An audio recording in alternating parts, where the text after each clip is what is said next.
Subscribe करंतु Poonam creative channel को और प्रेस करंतु ही बेल आइकन को जहाँफल आमर लेटेस्ट वीडियो नोटिफिकेशन आपण मैंने पाइपर सर्वप्रथमे। राज्य में 2 वर्षरू 18 वर्ष पर्यंत शिशु मानक टीका दिज्व।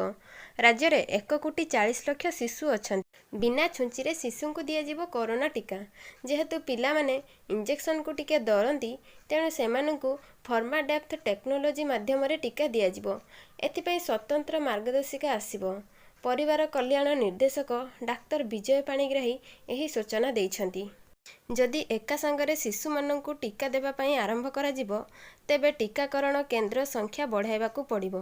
निर्देश आसिबा मात्रे टीकाकरण कार्यक्रम आरंभ करिवे बोली परिवार कल्याण निर्देशक विजय पाणिग्राही कहिसंती। सेमानंकु डीसीजीआई पक्षरु स्वीकृति प्राप्त भारत बायोटेकर कोवाक्सिन टीका दियाजिवो।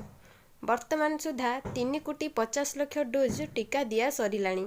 एथिमध्यरु एजावत 2,47,00,000 प्रथम डोज और 1,03,00,000 द्वितीय डोज दिया सारिछि। आज 1,830 टीकाकरण केन्द्र रे टीकाकरण करा जाउछि। वर्तमान राज्य रे 24 लाख टीका मौजूद अछि बोली श्री पाणिग्राही सूचना दैछंती। जदि वीडियो आपन भल लागिला ताले लाइक करंतु।